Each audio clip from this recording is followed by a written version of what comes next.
વંદે ગુજરાત.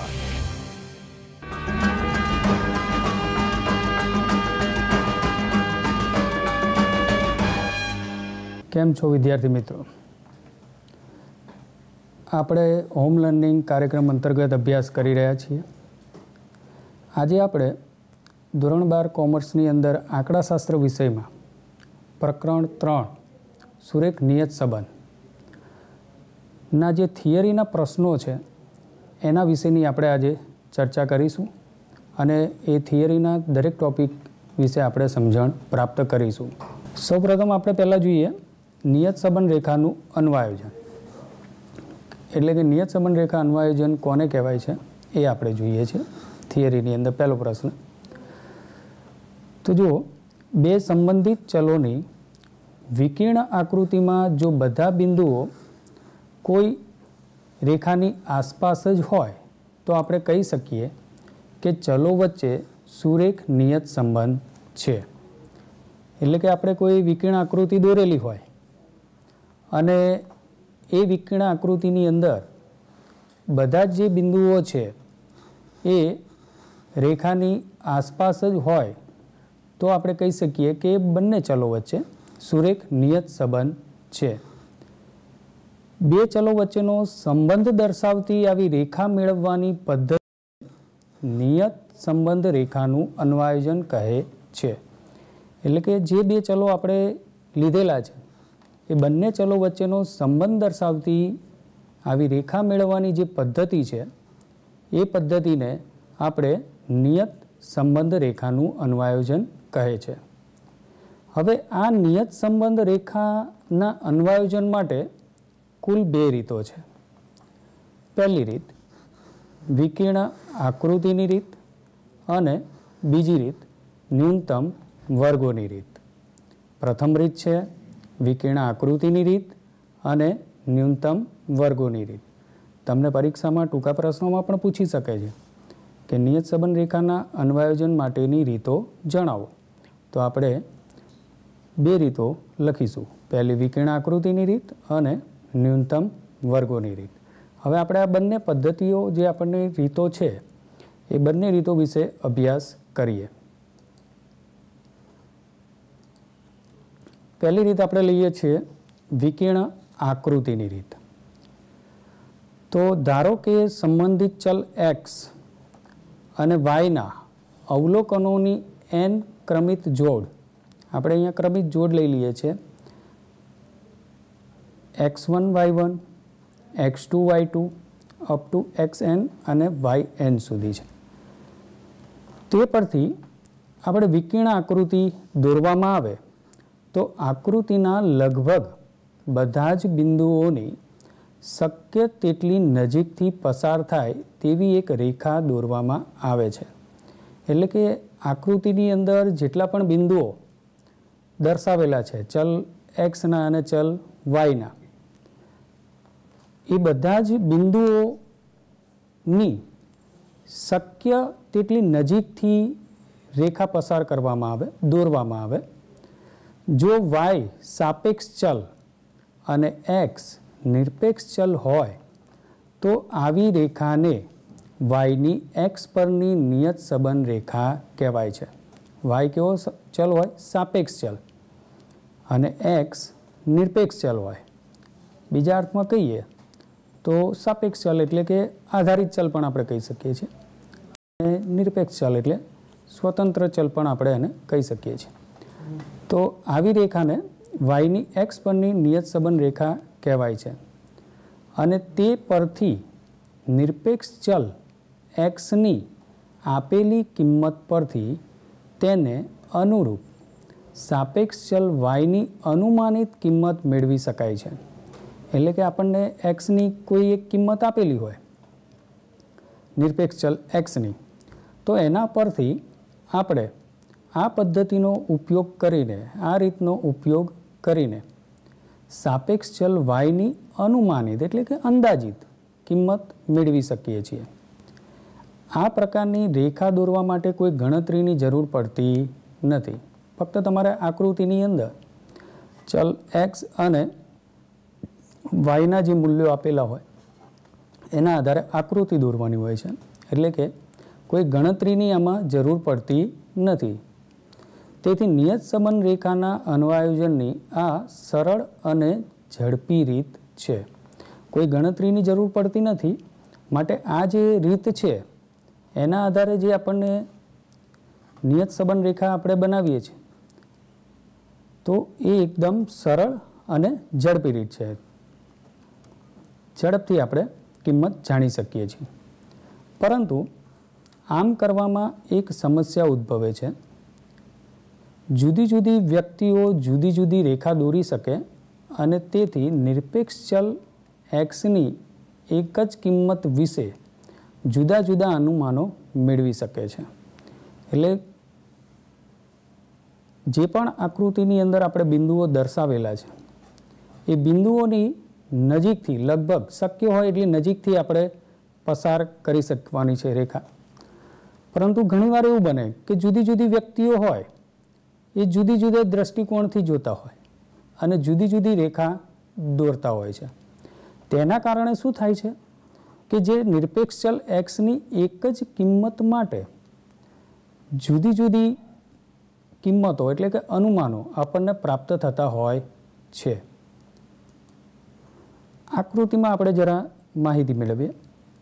દાખલા તરીકે હમણાં જ આપણે ચર્ચા કરી એ રીતે જે બિંદુઓ હોય છે એ બિંદુઓની એકદમ નજીકથી આપણે રેખા પસાર કરવાની હોય છે. હવે અહીંયા આપણને બે રેખા દોરેલી છે, એક લાલ રંગની છે અને એક વાદળી રંગની છે. આ બંને રેખા અલગ અલગ વ્યક્તિઓએ દોરેલી છે. એક વ્યક્તિનો દ્રષ્ટિકોણ એવો છે કે હું આ રેખા દોરીશ એટલે જેટલા પણ બિંદુઓ છે એની નજીક આવી જશે. બીજા વ્યક્તિનો દ્રષ્ટિકોણ એવો છે કે હું આ પ્રકારની રેખા દોરીશ તો જેટલા પણ બિંદુઓ છે એ બધા જ એની નજીકથી પસાર થશે. તો અહીંયા બંને વ્યક્તિઓના જે દ્રષ્ટિકોણ છે એ અલગ અલગ છે. માટે અહીંયા જે આપણે કિંમત પ્રાપ્ત થાય છે અંદાજિત ચલ વાયની ચલ એક્સ પરથી, એ અંદાજિત કિંમત છે એ આપણને જુદી જુદી પ્રાપ્ત થાય છે. ભલે એક્સની કિંમત ચલ એક્સની કિંમત એક જ છે, પરંતુ એને અનુરૂપ સાપેક્ષ ચલ જે વાય છે એની જુદી જુદી કિંમતો અહીંયા આપણને પ્રાપ્ત થશે. કેમ? કારણ કે બંને વ્યક્તિએ જે રેખા દોરવાનો દ્રષ્ટિકોણ છે એ જુદો જુદો છે, એક સરખો છે નહીં. બરાબર? એટલે આવી રીતે અહીંયા વ્યક્તિલક્ષી જરા માહિતી આપણને પ્રાપ્ત થતી હોય છે. માટે એવું કહી શકાય કે નિયત સંબંધ રેખાને પ્રાપ્ત કરવા માટે વિકર્ણ આકૃતિની જે રીત છે એ શ્રેષ્ઠ અન્વયોજિત રેખા ન કહી શકાય. કેમ કે તેનાથી સાપેક્ષ ચલની શ્રેષ્ઠ અનુમાનિત કિંમત જ મળે તેવી કોઈ ખાતરી છે નહીં. બરાબર? કારણ કે અહીંયા બંને વ્યક્તિ અલગ અલગ રેખા દોરી, અલગ અલગ રેખા દોરી એટલે આપણને કિંમતો પણ અલગ અલગ પ્રાપ્ત થશે. ભલે એક્સની કિંમત એક સરખી જશે, પણ વાયની કિંમત કેવી પ્રાપ્ત થશે? જુદી જુદી.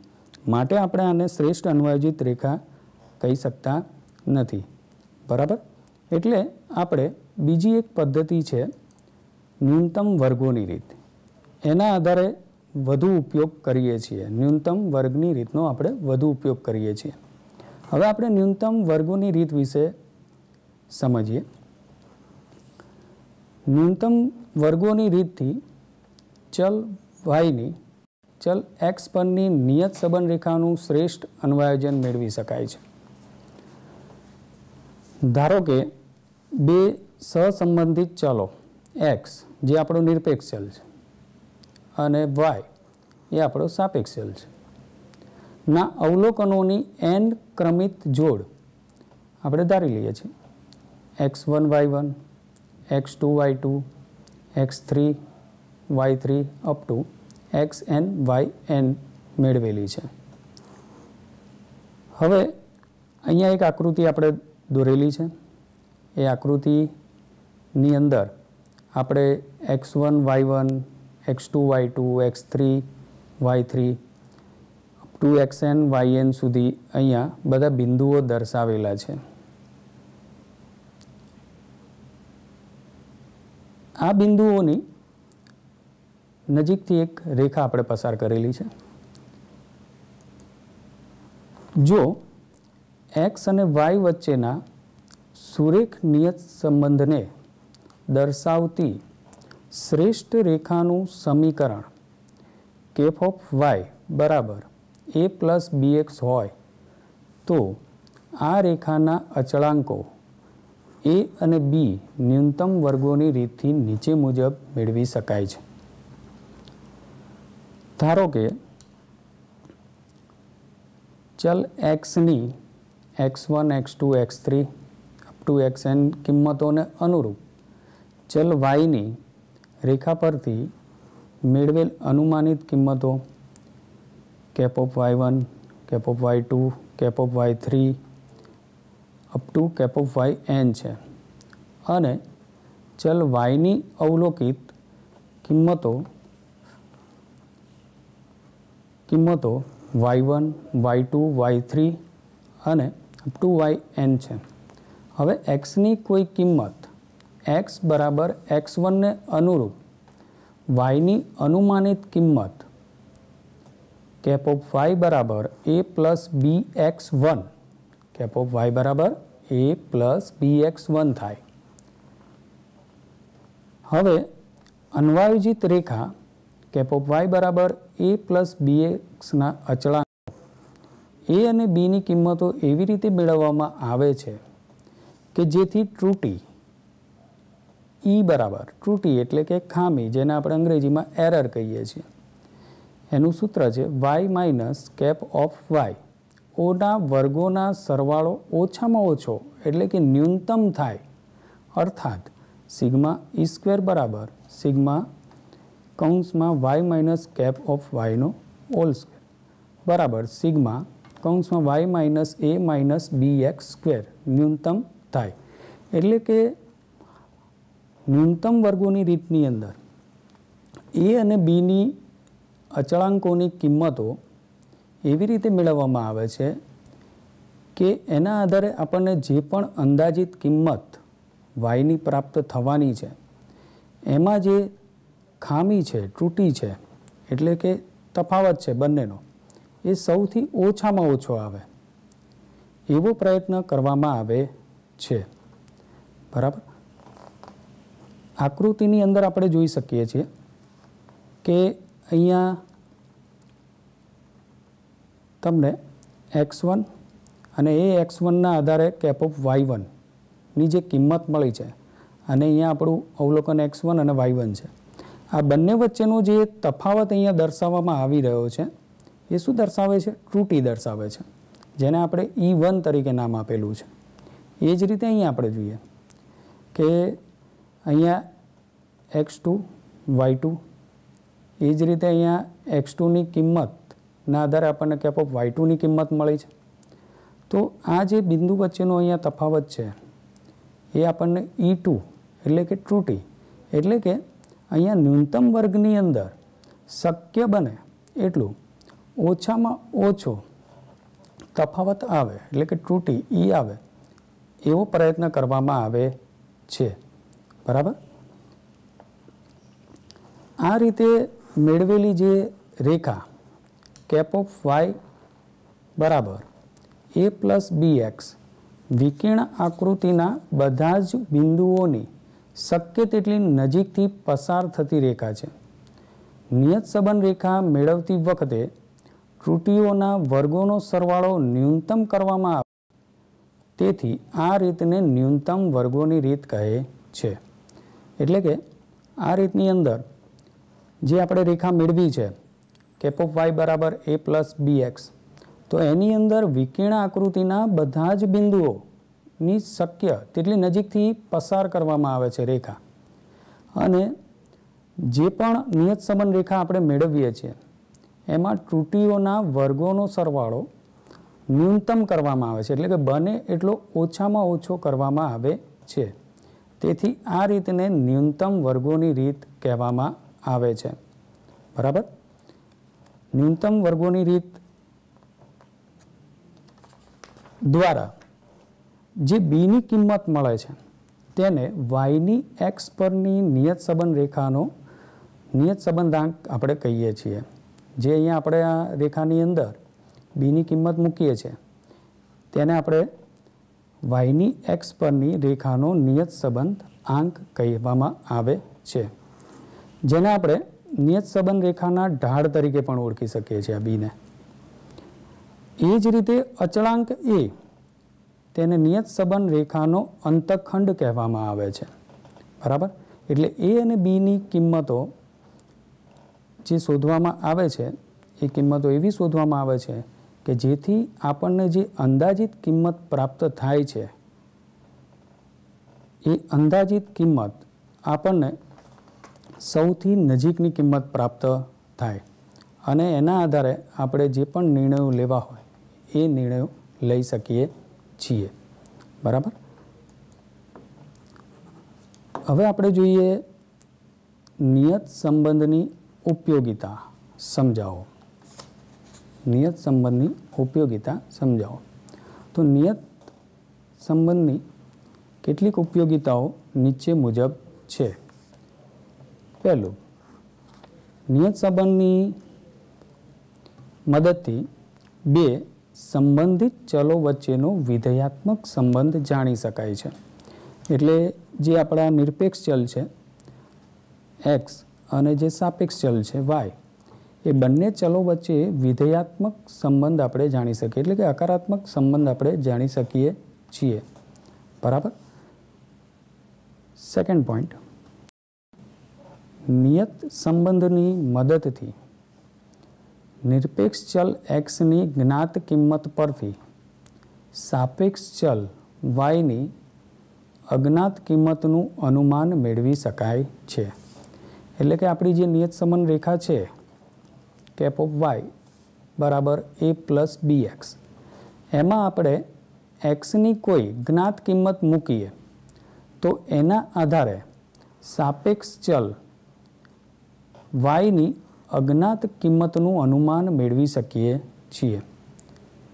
એટલે એક્સની કિંમત પરથી આપણે વાયની કિંમત પ્રાપ્ત કરી શકીએ છીએ.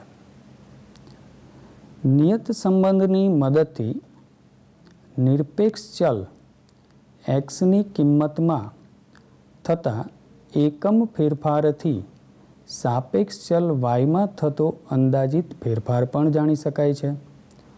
એટલે કે તમે એક્સની અંદર એની કિંમતમાં કોઈ ફેરફારો કરો છો તથા એકમની અંદર કોઈ ફેરફાર કરો છો તો એના આધારે સાપેક્ષ ચલ વાયમાં થતો અંદાજિત ફેરફાર પણ જાણી શકાય છે. દાખલા તરીકે કોઈ કંપની છે, એનું વેચાણ દિવસનું 1 લાખ રૂપિયાનું છે અને એનો નફો દિવસનો ₹50,000 છે. તો આપણે નિરપેક્ષ ચલ એક્સ જેને આપણે વેચાણ લઈએ અને સાપેક્ષ ચલ વાય જેને આપણે નફો લઈએ, તો આપણે વેચાણમાં કિંમતમાં કંઈક ફેરફાર કરીશું તો એના આધારે આપણા સાપેક્ષ ચલ નફાની અંદર અંદાજિત ફેરફાર કેટલો થશે એ આપણે જાણી શકીએ છીએ. એટલે કે એક્સની કિંમતમાં થતા એકમ ફેરફારથી સાપેક્ષ ચલ વાયમાં થતો અંદાજિત ફેરફાર જાણી શકાય છે. એના પછી નિયત સંબંધ રેખા પરથી સાપેક્ષ બની અનુમાનિત કિંમત શોધવામાં થતી ભૂલો ત્રુટી જાણી શકાય છે. એટલે કે આપણને જે કિંમત મળી છે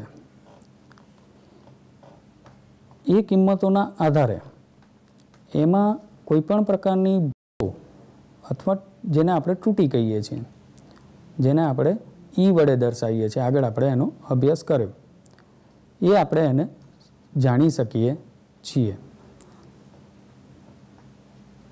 વ્યવહારિક ક્ષેત્રે જેવા કે અર્થશાસ્ત્ર, વેપાર, ઉદ્યોગો, શિક્ષણ, મનોવિજ્ઞાન, સમાજશાસ્ત્ર, તબીબી, આયોજન વગેરેમાં નિર્ણય ઘડતર માટે નિયત સંબંધ ખૂબ જ ઉપયોગી છે. એટલે કે અલગ અલગ ક્ષેત્રોની અંદર આપણે નિયત સંબંધનો ઉપયોગ કરી શકીએ છીએ અને એના આધારે માહિતી પ્રાપ્ત કરી શકીએ છીએ. બરાબર.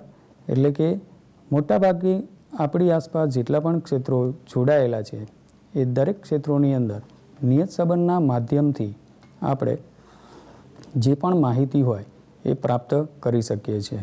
અર્થશાસ્ત્ર, વેપાર, ઉદ્યોગો, શિક્ષણ, મનોવિજ્ઞાન, સમાજશાસ્ત્ર, તબીબી, આયોજન વગેરેમાં નિર્ણય ઘડતર માટે નિયત સંબંધ ખૂબ જ ઉપયોગી બને છે. એટલે કે ભવિષ્યમાં આપણે કેવા નિર્ણયો લેવા, બરાબર, એ નિયત સંબંધના આધારે અગાઉનું આયોજન આપણે કરી શકીએ છીએ. હવે આપણે જોઈએ નિયત સંબંધની મર્યાદાઓ. એની ઉપયોગિતા છે તો ઘણી એની મર્યાદાઓ પણ છે. તો પહેલું, આ રીતથી મેળવેલી નિયત સંબંધ રેખા પરથી y અને x વચ્ચેના સંબંધનો શ્રેષ્ઠ અંદાજ મળતો નથી. એટલે કે આ રીત દ્વારા આપણે એક્સના આધારે વાયની જે અંદાજિત કિંમત પ્રાપ્ત કરીએ છીએ એ કિંમતનો અંદાજ આપણને શ્રેષ્ઠ નથી મળતો. ઘણીવાર સંપૂર્ણ સાચો જવાબ મળશે એવું આપણે કહી શકતા નથી. અંદાજ સાચો જ મળશે એવું આપણે કહી શકતા નથી. ઘણીવાર એની અંદર ખામીઓ પણ રહેલી હોય છે. એટલે નિયત સંબંધ રેખા પરથી y અને x વચ્ચેના સંબંધનો શ્રેષ્ઠ આપણે અંદાજ પ્રાપ્ત નથી કરી શકતા. આ રીતથી એક જ માહિતીના આધારે જુદી જુદી વ્યક્તિઓ જુદા જુદા બિંદુઓ પસંદ કરી જુદી જુદી નિયત સંબંધ રેખા મેળવે તેવું બની શકે છે.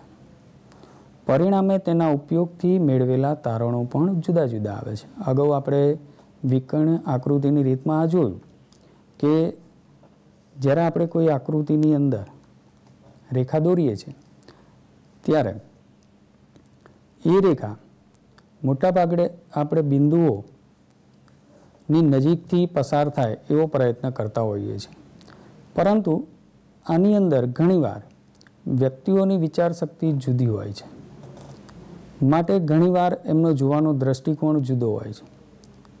માટે તેઓ અલગ તારણો કાઢીને રેખા દોરતા હોય છે, જેથી કરીને આપણને જે પરિણામો મળવા જોઈએ એ પરિણામો આપણને પ્રાપ્ત થતા નથી.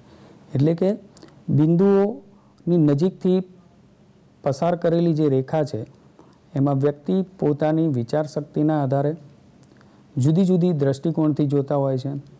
એટલે એક જ ચલની કિંમત x એક સમાન હોય છતાં પણ વાયની જે અંદાજિત કિંમત છે એ આપણને અલગ અલગ મળવાની શક્યતાઓ રહેલી છે. એટલે કે તારણો જુદા જુદા આવી શકે છે. એના પછી આ રીત હેતુલક્ષી નહીં પણ વ્યક્તિલક્ષી પરિણામો આપે છે. હમણાં જ ઉપરના મર્યાદામાં જોયું કે વ્યક્તિ પોતાની વિચાર શક્તિથી વિચારે છે એટલે રેખાઓ પણ એ આકૃતિમાં અલગ અલગ દોરતો હોય છે. તેથી આ રીત હેતુલક્ષી નહીં પરંતુ કેવી બની જાય છે? વ્યક્તિલક્ષી બની જાય છે. એટલે કે વ્યક્તિ જેવું વિચારે છે એ પ્રકારનું પરિણામ આપણને પ્રાપ્ત થાય છે. એટલે કે ચોક્કસ પરિણામ, શ્રેષ્ઠ પરિણામ આપણને પ્રાપ્ત થઈ શકતું નથી ઘણી વખત. એના પછીનો એક પ્રશ્ન આપણે સમજીએ. યોગ્ય ઉદાહરણ આપી બે ચલ વચ્ચે કાર્યકારણનો સંબંધ છે એ વિધાન સમજાવો. આ પણ પરીક્ષામાં પૂછાઈ શકે છે. યોગ્ય ઉદાહરણ આપી બે ચલ વચ્ચે કાર્યકારણનો સંબંધ છે એ વિધાન સમજાવો. હવે આપણે વિધાન સમજીએ. જ્યારે કોઈ ઘટનામાં સંકળાયેલ બે યાદચ્છિક ચલો વચ્ચેના સંબંધને પરિણામે એક ચલની કિંમતમાં ફેરફાર થાય તેને કારણે સામાન્ય રીતે બીજા ચલની કિંમતમાં પણ ફેરફાર થાય અને આવા સંબંધો અભ્યાસ કરવાથી એક ચલની કિંમતમાં અમુક ફેરફાર થવાની બીજા ચલની કિંમતમાં કેટલો અને કેવા પ્રકારનો ફેરફાર થાય છે તેનો અંદાજ મળે છે. અહીંયા આપણી પાસે બે ચલ હોય, એમાં એક ચલની કિંમતમાં ફેરફાર થાય તેના કારણે સામાન્ય રીતે બીજા ચલની કિંમતમાં પણ ફેરફાર થઈ શકે છે. આવા સંબંધોના અભ્યાસમાં એટલે કે એક ચલની કિંમતમાં ફેરફાર થાય એટલે બીજી ચલની કિંમતમાં પણ ફેરફાર થાય, એટલે એ બંને ચલ વચ્ચે કાર્યકારણનો સંબંધ છે એવું આપણે કહી શકીએ છીએ. કારણ કે એકમાં ફેરફાર થયો તો એના આધારે બીજામાં પણ ફેરફાર થયો. આવા જે ફેરફારો છે એ એક ચલની કિંમતમાં કેટલો અને કેવા પ્રકારનો ફેરફાર થાય છે તેનો અંદાજ મેળવે છે. એટલે કે ચલ એક્સની અંદર આપણે એની કિંમતમાં કે એકમમાં કોઈ ફેરફાર કરીએ છીએ તો ચલ વાયની અંદાજિત કિંમતમાં કેટલો ફેરફાર થાય છે એનો અંદાજ આપણે પ્રાપ્ત કરી શકીએ છીએ. તેમજ એક ચલની આપેલી કિંમત માટે બીજા ચલની કિંમત કેટલી હશે તેનું પણ આપણે અંદાજ મળે. અને ક્યારે બંને ચલ વચ્ચે રહેલા આવા સંબંધને કાર્યકરણનો સંબંધ કહેવામાં આવે છે. એટલે કે એક ચલની કિંમત આપેલી હોય અને એના આધારે બીજા ચલની કિંમત કેટલી હશે તેનો પણ આપણે અંદાજ જાણી શકીએ છીએ. દાખલા તરીકે અગાઉના વર્ષોની માહિતી આપણી પાસે હોય તો એ માહિતીના આધારે આવનારા ભવિષ્ય વર્ષની અંદર કેવી પરિસ્થિતિ રહેશે એનો આપણે અંદાજ પ્રાપ્ત કરી શકીએ છીએ. માટે એક ચલની કિંમતમાં ફેરફાર થાય તેના કારણે સામાન્ય રીતે બીજા ચલની કિંમતમાં ફેરફાર થતો હોય છે. કિંમતમાં અમુક ફેરફાર થવાથી બીજા ચલમાં પણ અમુક પ્રકારનો ફેરફાર થાય છે. એક ચલની કિંમતમાં આપણે ફેરફાર કરીએ તો એના આધારે બીજા ચલની કિંમતમાં કેટલો ફેરફાર થશે, આવા સંબંધને કાર્યકરણનો સંબંધ કહેવામાં આવે છે. જેમ કે આવક અને ખર્ચ વચ્ચેનો સંબંધ જાણવાથી આવકમાં અમુક વધારો કરતાં ખર્ચમાં કેટલો વધારો થશે તેનો અંદાજ મળે છે. બરાબર. દાખલા તરીકે આવકની અંદર આપણે વધારો કરીએ છીએ તો ખર્ચમાં કેટલો વધારો થશે એનો અંદાજ આપણે પ્રાપ્ત કરી શકીએ છીએ.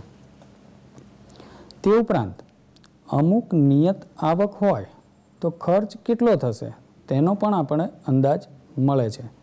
કે ભાઈ ચોક્કસ આવક આપણે કહી દઈએ કે ભાઈ આપણી ચોક્કસ આવક છે અને એ ચોક્કસ આવકના આધારે એનો ખર્ચ કેટલો થશે એ પણ અંદાજ આપણે પ્રાપ્ત કરી શકીએ છીએ. અહીં આવક કારણ સ્વરૂપ ચલ છે. આવક કેવો ચલ છે? કારણ સ્વરૂપ ચલ છે. એટલે કે એને બીજા અર્થમાં આપણે કારણ સ્વરૂપ ચલને નિરપેક્ષ ચલ પણ કહી શકીએ છીએ. અને ખર્ચ કાર્ય સ્વરૂપ ચલ છે. એટલે કે આવક કારણ છે અને એના આધારે ખર્ચ કાર્ય કરે છે. એટલે ખર્ચ કાર્ય સ્વરૂપ ચલ છે. એટલે કાર્ય સ્વરૂપ ચલને આપણે નિરપેક્ષ ચલ પણ કહી શકીએ છીએ. તેથી આવક અને ખર્ચ વચ્ચેનો સંબંધ કાર્યકરણનો સંબંધ છે. એટલે કે આવકમાં ફેરફાર થશે તો સામે ખર્ચમાં પણ ફેરફાર થશે. આવક વધશે તો ખર્ચ પણ વધતો હોય છે. આવક ઘટતી હોય છે તો ખર્ચ પણ ઘટતો હોય છે. એટલે કે બંને ચલમાંથી જે પણ કારણ સ્વરૂપ ચલ છે એની અંદર ફેરફારો થાય છે તો સામે કાર્ય સ્વરૂપ ચલની અંદર પણ ફેરફારો જોવા મળતા હોય છે. તેથી આવક અને ખર્ચ વચ્ચેનો સંબંધ કાર્યકરણનો સંબંધ છે. આમ આપણે કહી શકીએ કે કોઈ એક ચલની કિંમતમાં ફેરફાર થાય અને તેને કારણે સામાન્ય રીતે બીજા ચલની કિંમતમાં પણ ફેરફાર થાય તો એ બંને ચલ વચ્ચે કાર્યકારણનો સંબંધ છે એવું આપણે કહી શકીએ છીએ. અને એ અગાઉ આપણે સહસંબંધના પ્રકરણમાં પણ અભ્યાસ કરી ચૂક્યા છીએ. હવે એના પછીનો પ્રશ્ન આપણે જોઈએ વિદ્યાર્થી મિત્રો. નિયત સંબંધાંકના ગુણધર્મો જણાવો અને નિયત સંબંધ રેખા હંમેશા કયા બિંદુમાંથી પસાર થાય છે તે જણાવો. બરાબર. નિયત સંબંધાંકના ગુણધર્મો જણાવો અને નિયત સંબંધ રેખા હંમેશા કયા બિંદુમાંથી પસાર થાય છે તે જણાવો. પહેલાં આપણે જોઈએ નિયત સંબંધાંકના ગુણધર્મો, જે નીચે મુજબ છે. પહેલો ગુણધર્મ છે નિયત સંબંધાંકનો. સહસંબંધાંક અને નિયત સંબંધાંક બંનેના ચિહ્નો સમાન હોય છે. એટલે કે સહસંબંધાંક જે આગળના પ્રકરણમાં સુરેખ સહસંબંધની અંદર આપણે શીખી ગયા આર, અને નિયત સંબંધાંક એટલે કે આ પ્રકરણની અંદર આપણે શીખ્યા બી. આ બંનેના જે ચિહ્નો છે એ બંનેના ચિહ્નો હંમેશા કેવા હોય છે? સમાન હોય છે. એટલે કે જો સહસંબંધાંકની કિંમત પ્લસમાં હોય, ધનમાં હોય, તો નિયત સંબંધાંકની કિંમત પણ કેમાં હોય છે? પ્લસમાં હોય છે, ધનમાં હોય છે. જો સહસંબંધાંકની કિંમત ઋણમાં હોય, માઇનસમાં, તો નિયત સંબંધાંકની કિંમત પણ ઋણમાં એટલે કે માઇનસમાં હોય છે. ટૂંકમાં સહસંબંધાંક અને નિયત સંબંધાંક બંનેના ચિહ્નો સમાન હોય છે. આ આપણે ખાસ યાદ રાખીશું, કારણ કે આપણને ટૂંકા પ્રશ્ન કે વિકલ્પમાં પણ પૂછી શકે છે. બીજું આગળ જોઈએ. નિયત સંબંધાંક એ ઉગમ બિંદુ પરિવર્તનથી સ્વતંત્ર છે, પરંતુ માપ પરિવર્તનથી સ્વતંત્ર નથી. એટલે કે નિયત સંબંધાંક શોધતી વખતે આપણને જે પણ અવલોકનોની કિંમત આપી હોય એની અંદર આપણે ફેરફાર કરીએ છીએ. તો આપણે દાખલાઓની અંદર વિદ્યાર્થી મિત્રો જોયેલું કે મોટા દાખલાઓની અંદર આપણે યુવીની મેથડ લીધેલી, અને યુવીની મેથડની અંદર આપણે ઘણીવાર ગણતરી સરળ કરવા માટે સિવાય અને સીએક્સનો ઉપયોગ કરતા હતા. તો એ જ વસ્તુ છે કે નિયત સંબંધાંક એ ઉગમ બિંદુ પરિવર્તનથી સ્વતંત્ર છે, પરંતુ માપ પરિવર્તનથી સ્વતંત્ર નથી. એટલે તમે એનું માપ બદલી શકતા નથી. આગળ જોઈએ. નિયત સંબંધાંક નિરપેક્ષ ચલની કિંમતમાં એકમનો ફેરફાર કરવાથી સાપેક્ષ ચલની કિંમતમાં થતો અંદાજિત ફેરફાર જાણવા મળે છે. એટલે કે નિરપેક્ષ ચલ એક્સની કિંમતમાં તમે ફેરફાર કરો છો કોઈ પણ પ્રકારનો, એ કિંમતમાં કે એકમની અંદર, તો સાપેક્ષ ચલની અંદર કેટલો ફેરફાર થશે એ અંદાજિત ફેરફાર આપણે જાણી શકીએ છીએ. એટલે નિરપેક્ષ ચલ એક્સની અંદર આપણે 10 એકમનો ફેરફાર કરીએ છીએ, તો એ 10 એકમના ફેરફારના કારણે સાપેક્ષ ચલ વાયમાં અંદાજિત કેટલો ફેરફાર થશે એ પણ આપણને જાણવા મળે છે, પ્રાપ્ત થાય છે. નિયત સંબંધાંકની કિંમત 1 કરતાં ઓછી કે વધુ તેમજ શૂન્ય હોઈ શકે છે. એટલે કે નિયત સંબંધાંકની કિંમત એટલે કે બીની કિંમત 1 કરતાં ઓછી પણ હોઈ શકે, બરાબર, એટલે કે માઇનસમાં પણ હોઈ શકે, 1 કરતાં વધુ પણ હોઈ શકે, તેમજ શૂન્ય પણ હોઈ શકે છે. અગાઉ આપણે સહસંબંધના ચેપ્ટરની અંદર જોયેલું કે સહસંબંધાંક આરની કિંમત -1 થી +1ની વચ્ચે જ આવતી હોય છે, જ્યારે અહીંયા નિયત સંબંધાંકની અંદર બીની અંદર એ વસ્તુ હોતી નથી. નિયત સંબંધાંક બીની કિંમત 1 કરતાં ઓછી પણ હોઈ શકે છે, 1 કરતાં વધુ પણ હોઈ શકે છે, તેમજ શૂન્ય પણ હોઈ શકે છે. નિયત સંબંધાંક સાપેક્ષ માપ છે. નિયત સંબંધાંકના ચિહ્નનો આધાર સહવિચરણ પર હોય છે. એટલે કે એક્સ અને વાયના આધારે જે આપણે સહવિચરણ પ્રાપ્ત કરેલું હોય છે, એ સહવિચરણનું જે ચિહ્ન હોય એ જ ચિહ્ન નિયત સંબંધાંકનું પણ હોય છે. એટલે કે સહવિચરણનું ચિહ્ન જો ધન હોય એટલે કે પ્લસ હોય, તો નિયત સંબંધાંક બીનું ચિહ્ન પણ પ્લસ હોય છે, ધન હોય છે. એ જ રીતે સહવિચરણનું ચિહ્ન માઇનસ એટલે કે ઋણ હોય, તો નિયત સંબંધાંકનું ચિહ્ન પણ માઇનસ એટલે કે ઋણ હોય છે. આમ નિયત સંબંધાંકના ચિહ્નોનો આધાર કેના પર રહેલો છે? સહવિચરણ પર રહેલો છે, બરાબર. એના પછી આગળ આપણે જોઈએ. જો નિયત સંબંધાંક ધન હોય તો એક્સની કિંમતમાં વધારો કરવાથી વાયની કિંમતમાં પણ વધારો થશે. એટલે કે તમારા બીની કિંમત, નિયત સંબંધાંક બીની કિંમત ધન હોય તો તો તમે એક્સના કિંમતમાં કે એકમમાં જેટલો પણ વધારો કરો છો એટલો જ વધારો વાયની કિંમતમાં પણ તમને જોવા મળશે. એટલે કે એવું કહી શકાય કે એ બંને વચ્ચે ત્યારે ધન સંબંધ છે. જો નિયત સંબંધાંક ઋણ હોય તો એક્સની કિંમતમાં વધારો કરવાથી વાયની કિંમતમાં ઘટાડો થશે એમ કહી શકાય છે. એટલે કે નિયત સંબંધાંક બી ઋણ હોય, માઇનસ હોય, તો એક્સની કિંમતમાં તમે વધારો કરો તો વાયની કિંમતમાં ઘટાડો થશે. એટલે કે બંને વચ્ચે વ્યસ્ત સંબંધ છે, સીધો સંબંધ છે નહીં. જ્યારે તમારી બીનો જવાબ ઋણમાં હોય, નિયત સંબંધાંકનો જવાબ માઇનસમાં હોય, ઋણમાં હોય, તો આપણે એવું કહી શકીએ કે એક્સની કિંમતમાં જે પણ તમે વધારો કરો છો તેનાથી વાયની કિંમતમાં ઘટાડો થશે. બરાબર. છેલ્લે નિયત સંબંધ રેખા હંમેશા બિંદુ એક્સ બાર અને વાય બારમાંથી પસાર થાય છે. બરાબર. એ આપણે ખાસ ધ્યાન રાખીશું કે આપણી જે નિયત સંબંધ રેખા છે એ હંમેશા બિંદુ એક્સ બાર અને વાય બારમાંથી પસાર થશે. એના પછીનો પ્રશ્ન આપણે જોઈએ. નિયત સંબંધના ઉપયોગમાં રાખવી પડતી સાવચેતીઓ જણાવો. કે જ્યારે પણ આપણે નિયત સંબંધનો ઉપયોગ કરીએ છીએ ત્યારે આપણે કઈ કઈ બાબતો ધ્યાનમાં લઈશું એ આપણે જોઈએ. એટલે નિયત સંબંધના ઉપયોગમાં રાખવી પડતી સાવચેતીઓ આપણે હવે જોઈએ કે જ્યારે પણ આપણે નિયત સંબંધનો ઉપયોગ કરીએ છીએ ત્યારે કઈ બાબતો ધ્યાનમાં લઈશું ખાસ. તો પહેલું, નિયત સંબંધ રેખાનો ઉપયોગ કરતી વખતે નીચેની સાવચેતીઓ રાખવી જરૂરી છે. આ બધા મુદ્દાઓ આપણે ધ્યાનમાં લઈશું. પહેલું, નિશ્ચાયકતાના આંક R² પરથી નિયત સંબંધ સુરેખ છે તે ચકાસ્યા બાદ જ મેળવેલ અનુમાનોનો ઉપયોગ કરવો. એટલે કે આપણે જે નિશ્ચાયકતાનો આંક R² શોધીએ છીએ અને એના આધારે આપણે જ્યારે નિશ્ચાયકતાના સૂત્રો જોયેલા R²ના ત્યારે એના અર્થમાં આપણે જોયેલું કે ભાઈ R² કિંમત 0.5 કે તેથી વધારે હોય તો નિયત સંબંધ મોડલ વિશ્વસનીય છે અથવા ધારણા યોગ્ય છે એવું આપણે જોયેલું.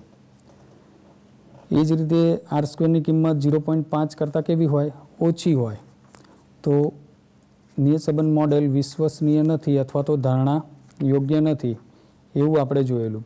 એટલે જ્યારે પણ આપણે નિયત સંબંધ સુરેખ છે તે R² જે કિંમતો છે એ ચકાસ્યા બાદ જ મેળવેલ અનુમાનોનો ઉપયોગ કરવો જોઈએ. એટલે R² પણ આપણે ચકાસી લેવા જોઈએ કે ભાઈ R² વિશ્વસનીયતા એટલે કે નિશ્ચાયકતાના આંકની વિશ્વસનીયતા સાપેક્ષ ચલના અનુમાનની અંદર કેટલી વિશ્વસનીયતા છે તે પણ આપણે પહેલાં ચકાસી લેવી જોઈએ અને ત્યારબાદ નિયત સુરેખ સંબંધ ચકાસ્યા બાદ જ મેળવેલ અનુમાનોનો આપણે શું કરીશું? ઉપયોગ કરવો જોઈએ. બરાબર. કારણ કે જો આપણું નિયત સંબંધ મોડલ વિશ્વસનીય ન હોય બરાબર તો આપણને નિયત સંબંધ રેખાની માહિતી પણ સાચી પ્રાપ્ત થતી નથી. એટલે નિશ્ચાયકતાના આંકના આધારે આપણે નિયત સંબંધ મોડલ આપણું જે છે એ વિશ્વસનીય છે કે નહીં તે આપણે પહેલાં ચકાસી લેવું જોઈએ અને ત્યારબાદ નિયત સંબંધ રેખા વિશેના અનુમાનોનો આપણે ઉપયોગ કરવો જોઈએ. એના પછી વિકર્ણ આકૃતિ કે ન્યૂનતમ વર્ગની રીત પરથી મળતા નિયત સંબંધનો ઉપયોગ નિરપેક્ષ ચલની આપેલી કિંમતથી બહુ દૂરની કિંમતો માટે ન થવો જોઈએ. એટલે કે બંનેની જે કિંમતો છે સાપેક્ષ ચલ અને નિરપેક્ષ ચલ એ બંનેની કિંમતો બહુ દૂરની ના હોવી જોઈએ. તમે કોઈ પણ રીતનો ઉપયોગ કરો, વિકર્ણ આકૃતિ કે ન્યૂનતમ વર્ગની રીત, નિયત સંબંધનો ઉપયોગ કરો છો નિરપેક્ષ ચલના આધારે તો જે એની કિંમતો છે એ બહુ દૂરની કિંમતો ન હોવી જોઈએ. જો બહુ દૂરની કિંમતો હશે તો આપણને જે પણ અંદાજિત કિંમતો છે એ સાચી પ્રાપ્ત થશે નહીં. દાખલા તરીકે આપણે એના માટે એક ઉદાહરણ જોઈ શકીએ કે જો કોઈ માહિતી પરથી વરસાદ અને ઘઉંની ઉપજ વચ્ચે ગાઢ પ્રમાણમાં સંબંધ જોવા મળે છે, તો કહી શકાય કે જેમ વરસાદ વધે તેમ ઘઉંની ઉપજ પણ વધવી જોઈએ. હવે આપેલી માહિતી પરથી મેળવેલ નિયત સંબંધનો ઉપયોગ વરસાદની કોઈ કિંમત પરથી તેને અનુરૂપ ઘઉંની ઉપજનું અનુમાન મેળવવું હોય તો કિંમત માહિતીમાં વરસાદની આપેલી કિંમતોની આસપાસની નજીકની કિંમત હોય તો જ આપણને ઘઉંનું યોગ્ય ઉપજનું અનુમાન પ્રાપ્ત થઈ શકે છે. એટલે કે વરસાદની જે માહિતી છે એ આપણી પાસે કેવી હોવી જોઈએ? સાચી હોવી જોઈએ. અને એના આધારે ઘઉંની જે ઉપજનું જે માહિતી છે એ એની નજીકની હોવી જોઈએ, તો જ આપણે એમાંથી સાચું અનુમાન પ્રાપ્ત કરી શકીએ છીએ. ઘણીવાર એવું બનતું હોય છે કે જો ખૂબ વધુ વરસાદ પડે તો પાકને નુકસાન થતું હોય છે, તો ઘઉંની ઉપજ ઘટી પણ શકે છે. તો આવા સમયે નિયત સંબંધ રેખા સાપેક્ષ ચલ એક્સનું અનુમાન ખોટું પાડી શકે છે. એટલે કે જ્યારે પણ આપણે કિંમતો લઈએ છીએ એ કિંમતો બહુ દૂરની હોવી જોઈએ નહીં, એ કિંમતો નજીકની હોવી જોઈએ કે જેથી કરીને આપણે જ્યારે નિરપેક્ષ ચલ પરથી સાપેક્ષ ચલનું અનુમાન મેળવતા હોઈએ છીએ તો એ અનુમાન આપણું ખોટું ન પડી શકે, આપણને જે પણ માહિતી મળે એ સાચી મળે. આગળ જોઈએ, જો ચલ વાય અને એક્સ વચ્ચેના સંબંધ સંપૂર્ણ સુરેખ સહસંબંધની નજીકનો સંબંધ જણાય તો નિયત સંબંધ રેખા પરથી મળતા તારણોનો ઉપયોગ કરવો જોઈએ. એટલે કે જો વાય અને એક્સ વચ્ચેના સંબંધ સંપૂર્ણ સુરેખ સહસંબંધની નજીક સંબંધો જણાય તો નિયત સંબંધ રેખા પરથી મળતા તારણોનો આપણે ઉપયોગ કરવો જોઈએ, નહીંતર એનો ઉપયોગ કરવો જોઈએ નહીં. નજીકનો સંબંધ હોવો જોઈએ, બરાબર છે, વાય અને એક્સ વચ્ચેનો. જો નજીકનો સંબંધ હોય તો જ આપણે નિયત સંબંધ રેખા પરથી મળતા તારણો આપણને સાચા મળી શકે છે અને આપણે એનો ઉપયોગ કરી શકીએ છીએ. જો નજીકનો સંબંધ ન હોય, બરાબર, તો આપણને જે તારણો મળવા જોઈએ એ તારણો આપણને મળી શકતા નથી. હમણાં આપણે ઉદાહરણમાં વાત કરી એ જ પ્રમાણે કે ભાઈ ઘણીવાર વરસાદ વધુ પડે તો પાક નિષ્ફળ પણ જતો હોય છે, બરાબર, તો ઘઉંનું ઉત્પાદન ઓછું પણ થાય. એટલે એવા સંજોગોમાં જે પણ નજીકના સંબંધ હોય ત્યારે જ નિયત સંબંધ રેખા પરથી મળતા તારણોનો ઉપયોગ કરવો જોઈએ. એના પછી જો સુરેખ નિયત સંબંધ રેખા યોગ્ય ન હોય તો તેવા કિસ્સામાં આંકડાશાસ્ત્રની પદ્ધતિનો ઉપયોગ કરી યોગ્ય નિયત સંબંધ રેખા મેળવ્યા પછી જ નિયત સંબંધના અંદાજો અને તારણો સાવચેતીપૂર્વક ઉપયોગ કરવો જોઈએ. કે સુરેખ નિયત સંબંધ રેખા યોગ્ય ન હોય તો તેવા કિસ્સાની અંદર આપણે આંકડાશાસ્ત્રની પદ્ધતિઓનો ઉપયોગ કરી શકીએ છીએ અને એ ઉપયોગ કર્યા પછી યોગ્ય નિયત સંબંધ રેખા આપણને મળે પછી જ નિયત સંબંધના અંદાજો અને તારણો સાવચેતીપૂર્વક એનો આપણે ઉપયોગ કરવો જોઈએ. ત્યાં સુધી આપણે એનો ઉપયોગ કરવો જોઈએ નહીં. એટલે કે નિયત સંબંધ રેખાની જે કિંમત છે એ આપણને જે મળે છે, જે એના અંદાજો છે, એના અંદાજો સાચા હોય તો જ આપણે એ તારણોનો સાવચેતીપૂર્વક ઉપયોગ કરી શકીએ છીએ. તો આ હતા નિયત સંબંધ ઉપયોગમાં રાખવી પડતી સાવચેતીઓ. એટલે કે જ્યારે પણ આપણે નિયત સંબંધનો ઉપયોગ કરીએ છીએ ત્યારે આ બધા જ મુદ્દાઓ આપણે ધ્યાનમાં લેવા જોઈએ, બરાબર. એટલે કે નિશ્ચાયકતાનો આંક R² પરથી નિયત સંબંધ સુરેખ છે તે ચકાસ્યા બાદ જ આપણે મેળવેલ અનુમાનોનો ઉપયોગ કરવો જોઈએ. વિકર્ણ આકૃતિ કે ન્યૂનતમ વર્ગની રીત પરથી મળતા નિયત સંબંધનો ઉપયોગ નિરપેક્ષ ચલની આપેલી કિંમતોથી બહુ દૂરની કિંમતો માટે ન થવો જોઈએ, બરાબર. એટલે કે જે કિંમતો છે તે નજીકની હોવી જોઈએ. જો વાય અને એક્સ વચ્ચેના સંબંધ સંપૂર્ણ સુરેખ સહસંબંધની નજીકનો સંબંધ જણાય તો જ નિયત સંબંધ રેખા પરથી મળતા તારણોનો ઉપયોગ કરવો જોઈએ, બરાબર. એટલે કે વાય અને એક્સ વચ્ચેના સંપૂર્ણ સુરેખ સહસંબંધ નજીક સંબંધ જણાય તો જ આપણે એનો તારણો માટે ઉપયોગ કરવો જોઈએ નિયત સંબંધ રેખા પર. અને જો સુરેખ નિયત સંબંધ રેખા યોગ્ય ન હોય તો તેવા કિસ્સામાં આંકડાશાસ્ત્રની પદ્ધતિનો ઉપયોગ કરી યોગ્ય નિયત સંબંધ રેખા મેળવ્યા પછી જ નિયત સંબંધો, અંદાજો અને તારણોનો સાવચેતીપૂર્વક ઉપયોગ કરવો જોઈએ. તો આ હતા નિયત સંબંધના ઉપયોગમાં રાખવી પડતી સાવચેતીઓ. આગળ આપણે જોઈએ નિશ્ચાયકતાનો આંક R².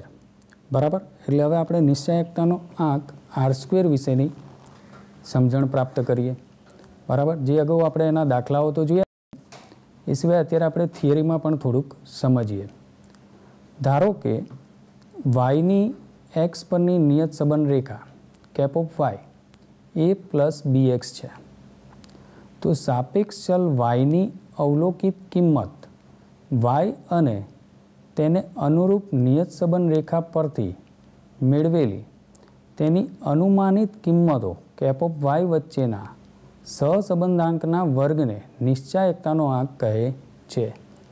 વ્યાખ્યા ખાસ યાદ રાખજો, પરીક્ષામાં પૂછી શકે છે નિશ્ચાયકતાનો આંક એટલે શું. ફરીથી આપણે વ્યાખ્યા જોઈએ. ધારો કે વાયની એક્સ પરની નિયત સંબંધ રેખા કેપ ઓફ વાય બરાબર a પ્લસ bx છે. તો સાપેક્ષ ચલ વાયની અવલોકિત કિંમત એક્સ અને તેને અનુરૂપ નિયત સંબંધ રેખા પરથી મળેલી તેની અનુમાનિત કિંમતો કેપ ઓફ વાય વચ્ચેના સહસંબંધાંકના વર્ગને નિશ્ચાયકતાનો આંક કહે છે. એટલે સાપેક્ષ ચલ વાયની જે અવલોકિત કિંમત, બરાબર, એને અનુરૂપ નિયત સંબંધ રેખા પરથી મળેલી તેની અનુમાનિત કિંમત કેપ ઓફ વાય વચ્ચેના સહસંબંધાંકના વર્ગને શું કહેવામાં આવે છે? નિશ્ચાયકતાનો આંક કહેવામાં આવે છે. તેને આપણે સંકેતમાં કેપિટલ R² વડે દર્શાવીએ છીએ અને એના આપણે દાખલાઓનો પણ અભ્યાસ કર્યો છે. બરાબર. નિશ્ચાયકતાના આંકને આપણે કેપિટલ R² વડે દર્શાવીએ છીએ. જોઈએ હવે R² બરાબર વ્યાખ્યામાં જે રીતે અહીંયા આપણે જોયું કે સહસંબંધાંકના વર્ગના નિશ્ચાયકતાનો આંક કહે છે, એ જ રીતે આપણે અહીંયા સમજીએ. R² બરાબર R કૌંસમાં વાય કેપ ઓફ વાય નો હોલ સ્ક્વેર. બીજી રીતે આપણે લખવું હોય તો એને R વાય કેપ ઓફ વાયની જગ્યાએ આપણે શું મૂકી શકીએ છીએ? a પ્લસ bx મૂકી શકીએ છીએ, કારણ કે આપણી નિયત સંબંધ રેખાનું જે સમીકરણ છે કેપ ઓફ વાય બરાબર શું છે? a plus bx. તો આની જગ્યાએ આપણે a પ્લસ bx મૂકી શકીએ છીએ અને એનો વર્ગ. બીજી રીતે આગળ જોઈએ. R કૌંસમાં વાય એક્સ એનો વર્ગ અને R એક્સ વાય એનો વર્ગ ઇઝ ઇક્વલ ટુ R². એટલે કે સહસંબંધ R નો વર્ગ કરીએ એટલે આપણને નિશ્ચાયકતાનો આંક કેપિટલ R² બંનેની કિંમત સમાન પ્રાપ્ત થાય છે. બરાબર. એટલે પરીક્ષાની અંદર નિશ્ચાયકતાના આંકની વ્યાખ્યા પૂછાતી હોય છે, એટલે આપણે આ વ્યાખ્યા ખાસ તૈયાર કરીશું. બરાબર. નિશ્ચાયકતાનો આંક એની સંજ્ઞા છે કેપિટલ R², એ પણ આપણે યાદ રાખીશું. બરાબર. કેપિટલ R² મેળવવા માટે અગાઉ આપણે એના દાખલાઓ પણ જોયેલા છે કે જે સહસંબંધના સૂત્રો છે એ જ સૂત્રોનો આપણે એમાં ઉપયોગ કરેલો છે. બરાબર. હવે આપણે જોઈએ નિયત સંબંધ રેખાથી મેળવેલા અંદાજોની વિશ્વસનીયતા નક્કી કરવા, એના ઉપયોગ. કે ભાઈ અગાઉ આપણે જ્યારે દાખલાઓની અંદર અભ્યાસ કર્યો ત્યારે આ બાબતની આપણે ચર્ચા કરેલી છે. તો જોઈએ, જો R² બરાબર 1 મળે તો નિયત સંબંધ રેખાથી મેળવેલા અંદાજો 100% વિશ્વસનીય છે એવું આપણે કહી શકીએ છીએ. કે ભાઈ આપણને R² ની કિંમત 1 મળે છે તો નિયત સંબંધ રેખાથી મેળવેલા જે પણ અંદાજો છે એ 100% કેવા છે? વિશ્વસનીય છે. એટલે નિયત સંબંધ મોડેલ વિશ્વસનીય છે. જો R² બરાબર 0 મળે છે તો નિયત સંબંધ રેખાથી મેળવેલા અંદાજો વિશ્વસનીય નથી એવું આપણે કહી શકીએ છીએ. એટલે કે R² ની કિંમત આપણને 0 મળે તો નિયત સંબંધ રેખાથી મેળવેલા અંદાજો વિશ્વસનીય નથી. એટલે કે નિયત સંબંધ રેખાનું જે મોડેલ છે એ મોડેલ વિશ્વસનીય નથી, એટલે કે આપણને જે માહિતી મળેલી છે એ માહિતી વિશ્વસનીય નથી એવું આપણે કહી શકીએ છીએ. આગળ જોઈએ, બે યાદચ્છિક ચલ x અને y વચ્ચે સુરેખ નિયત સંબંધની ધારણા અંગે અભિપ્રાય આપવા. બે યાદચ્છિક ચલ x અને y વચ્ચે સુરેખ નિયત સંબંધની ધારણા અંગે અભિપ્રાય આપવા.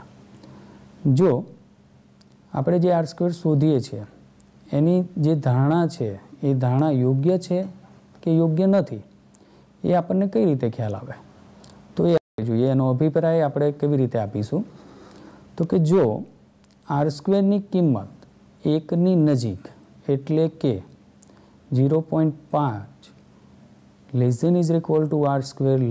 1 એટલે કે 0.5 થી 1ની વચ્ચે મળે છે, તો ચલ yની x વચ્ચેનો સહસંબંધ સંપૂર્ણ સુરેખ સહસંબંધની નજીક છે તેમ કહેવાય. અને તેથી ચલ x અને y વચ્ચે સુરેખ નિયત સંબંધની ધારણા કેવી છે, યોગ્ય છે તેમ આપણે કહી શકીએ છીએ.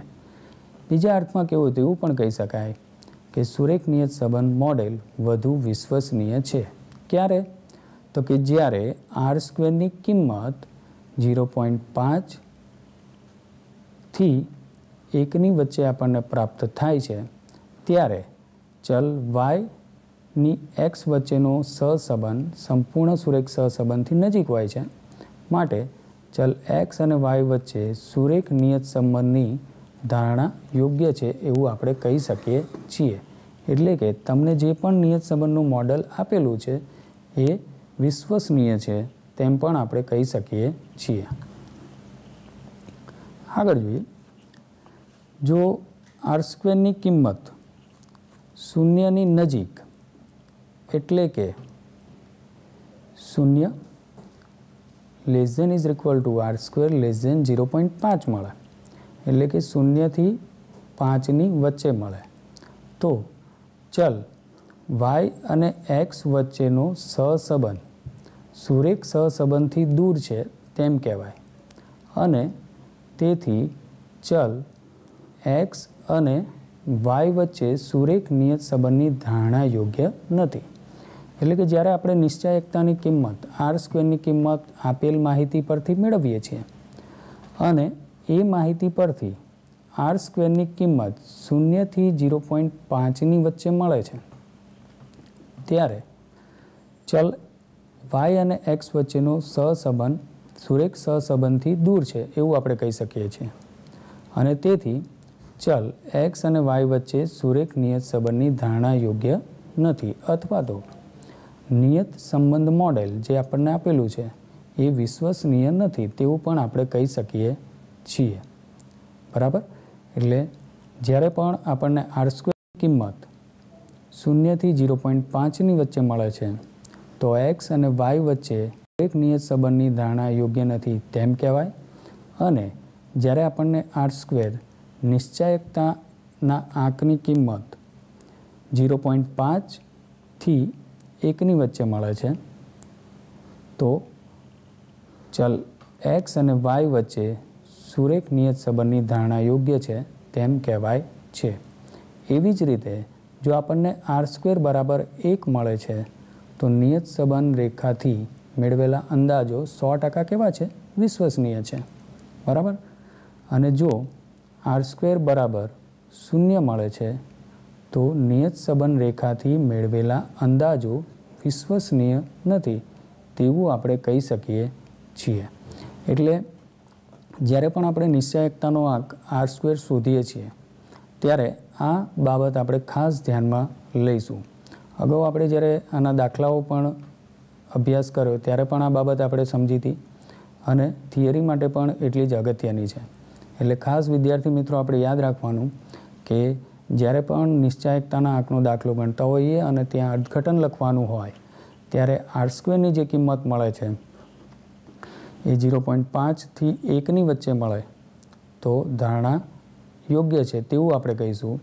અને 0.5 કરતાં નાની કિંમત મળે એટલે કે 0 થી 0.5ની વચ્ચે, તો ધારણા યોગ્ય નથી એમ આપણે કહીશું. એટલે આ વસ્તુ આપણે ખાસ દાખલાઓની અંદર પણ એટલી જ અગત્યની છે અને થિયરીમાં પણ એટલી જ અગત્યની છે. અને R² બરાબર 1 મળે તો મેળવેલ અંદાજો 100% વિશ્વસનીય છે, અને R² બરાબર 0 મળે તો વિશ્વસનીય નથી એવું આપણે કહીશું. થિયરીનો અભ્યાસ કર્યો અને આ થિયરી તમે ઘરે પણ ફરીથી એનું પુનરાવર્તન કરશો, વાંચન કરશો. એના આધારે ટૂંકા પ્રશ્નો, વિકલ્પો પણ પૂછાતા હોય છે પરીક્ષાની અંદર, તો એનો પણ તમે અભ્યાસ કરજો. બરાબર. આ સાથે આપણે આ થિયરીનો જે પણ હોમ લર્નિંગનો કાર્યક્રમ છે એ અહીંયા પૂર્ણ કરીએ છીએ. નમસ્કાર.